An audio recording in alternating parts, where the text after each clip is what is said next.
If you've ever experienced traveling through a liminal space alone, you'll know it's a feeling like no other.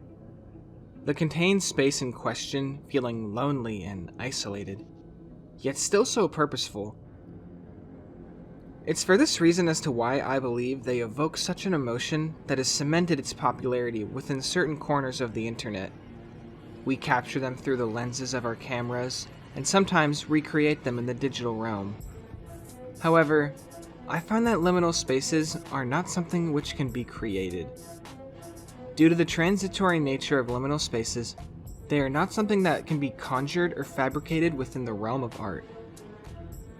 By no means am I trying to step on anybody's toes here, but I think to fully understand what I'm saying, we need to properly examine the definition of liminality.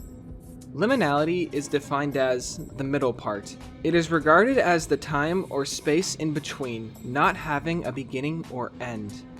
They represent an uncertain transition, as the word liminal comes from the Latin word limen, which translated means threshold, which is why you often see liminal space photography of hallways, staircases, or places where one would spend a certain amount of time, but never permanent.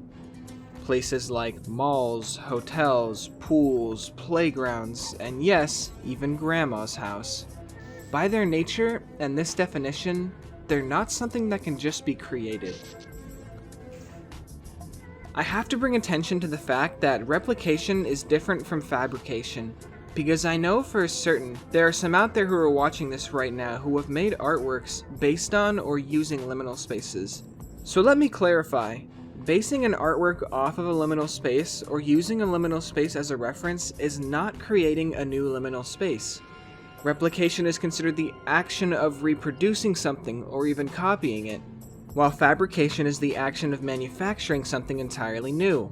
Sure, you can build a liminal space in Minecraft or Roblox, but you're not really making a liminal space, because the very idea of a liminal space is something that is naturally occurring and cannot be manufactured. I understand it's a bit confusing. We're working with a phenomenon that exists based on ambiguity and distortion, a feeling that specifically occurs in the middle stage of a rite of passage. Liminality evokes an organic emotion. Therefore, stimulating the experience, the artwork loses its adherence to liminality itself. In other words, it's not something that can simply be created. This idea stems from the fact that liminality is deep-rooted in the natural progression of environments and experiences. These spaces and moments are imbued with a sense of history and passage that cannot be artificially replicated and manufactured. They are byproducts of time, human interaction, neglect, or transition.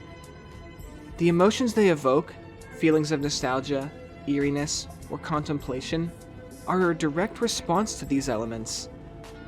When artists attempt to construct a liminal space, they may capture its physical resemblance, but the essence, or the soul of the space, often eludes capture. This is because the true liminal experience is not just visual, it's atmospheric, tied to the subconscious responses we have to the space that exists in a state of in-betweenness. Thus, while art can mimic the aesthetic of liminality, it cannot fully encapsulate the profound and often unsettling emotional response these spaces naturally elicit.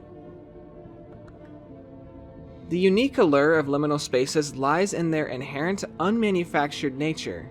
These spaces, characterized by their transitional and often ambiguous state, evoke a spectrum of emotion that is deeply tied to our experiences and perceptions. While the digital and artistic realms can replicate or draw inspiration from these spaces, they cannot truly create them. The essence of liminality, with its complex interplay of memory, time, and emotion, remains impossible to fabricate and elusive. However, it's this elusiveness that continues to fascinate and inspire, making liminal spaces a subject of intrigue in both photography and digital art. We must recognize that the true depth and impact of these spaces are rooted in their organic emergence and the personal, subjective experiences they evoke.